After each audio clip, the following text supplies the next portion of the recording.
The issue on corruption, this is my position on matters to do with corruption. The biggest problem with corruption in Kenya is when it becomes politicized. The biggest challenge we have is, and I've said this, there is one statement Willie Mutunga, our former Chief Justice, said, that for the time he was in office, the hotline, which normally is the line that the president uses to call people at a certain level, he said that hotline never rang. And not that it was faulty. Kibaki did not call anybody to do anything. He allowed the institutions to function. Right? My position in matters of fighting corruption is to make sure, as we have done under this administration, to make sure that the DPP has the software, the human resource, and the financial resources to discharge his responsibility. And so must be the courts.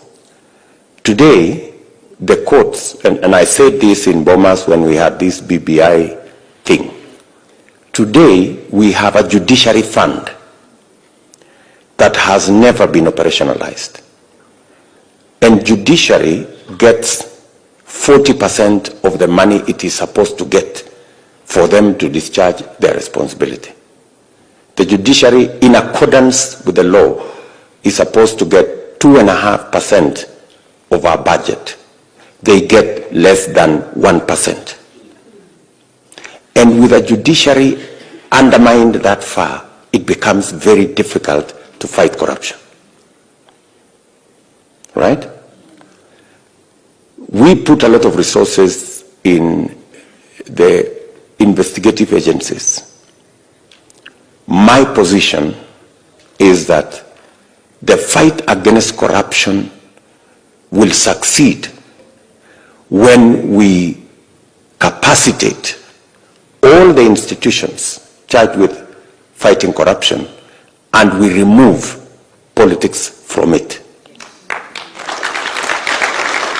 As so long as there is a clear push that people are prosecuted politically in the name of corruption, we will never win the fight against corruption. And it is almost public knowledge today in Kenya that you can be as corrupt as you want so long as you have the right friends.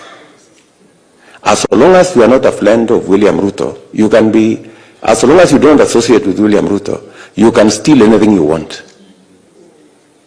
Yeah? And it is so obvious that people will tell you today in Kenya that I have to be a friend of so-and-so so that I am not charged in court for corruption. Are we together? So the moment the people of Kenya are of the perception that the war against corruption is not about those who have stolen, it is about those who do not have friends in high office, then the war against corruption is lost. My position is that we need to eject politics out of the fight against corruption, and we need to support all the institutions charged with the fight against corruption, including oversight. Today, if you do not even have a properly functioning opposition, how do you hold government to account? You know?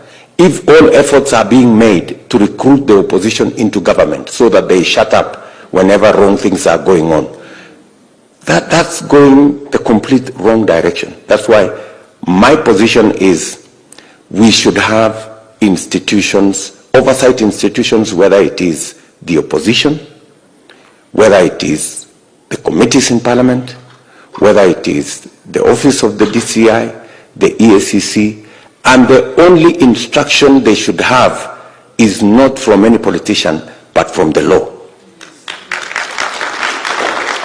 That should be our position, and that is my position.